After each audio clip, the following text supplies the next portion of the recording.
పాలస్తీనాపై Iran పైన Israel యుద్ధోన్మాదాన్ని ప్రజలు ఖండించారని, పాలస్తీనా ప్రజలకు అండగా నిలవాలని, అమెరికా సామ్రాజ్యవాదాన్ని వ్యతిరేకించాలని సిపిఐ రాష్ట్ర సహాయ కార్యదర్శి జేవీ సత్యనారాయణమూర్తి, సిపిఎం జిల్లా కార్యదర్శి వర్గ సభ్యులు డాక్టర్ బి గంగారావు ప్రజలకు పిలుపునిచ్చారు.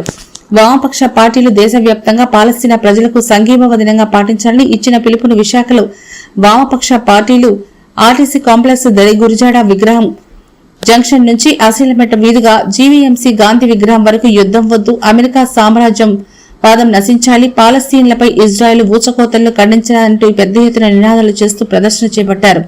ఈ సందర్భంగా నాయకులు మాట్లాడుతూ గాజాలోని పాలస్తీనియన్లపై ఇజ్రాయెల్ ప్రభుత్వం సాగిస్తున్న ఊచకోతను తీవ్రంగా ఖండించారు.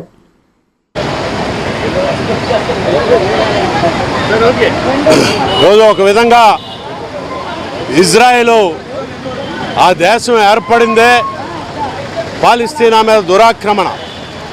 అరబ్ జాతి రెండవ ప్రపంచ యుద్ధం తర్వాత ఇజ్రాయేలీలు పాలస్తీనాకు వస్తే వాళ్ళని ఆహ్వానించారు తప్ప వాళ్ళని వ్యతిరేకించాల.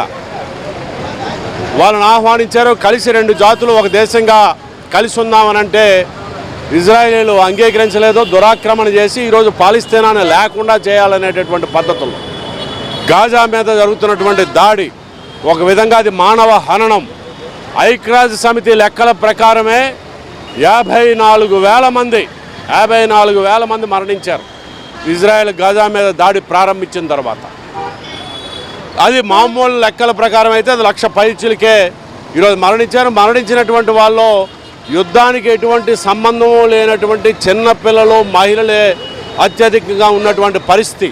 ఈరోజు ఐక్యరాజ్య సమితి ఇజ్రాయెల్ దురాక్రమణ మీద ఎన్ని తీర్మానాలు చేసినా అమెరికా దానికి వత్తాసు పలుకుతూ అమెరికా, బ్రిటను, ఫ్రాన్సు ఈ 3 దేశాలు ఇజ్రాయెల్కి వత్తాసు పలకడంతోనే ఈరోజుని ఆ విధంగా పాలస్తీనాని భవిష్యత్తులో ప్రపంచ చిత్రపటంలో లేకుండా చేయాలనేటటువంటి ఒక కుట్రపూరిత వైఖరితోనే ఈ రకమైనటువంటి దాడి చేస్తూ ఉంది.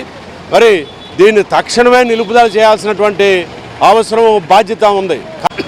ఆందోళనకు వ్యతిరేకంగా ఈరోజు అమెరికా కానీ, ఫ్రాన్స్ కానీ ఈ దేశాలన్నీ కూడా ఆందోళనకారుల మీద కేసులు పెట్టి అరెస్టు చేసేటటువంటి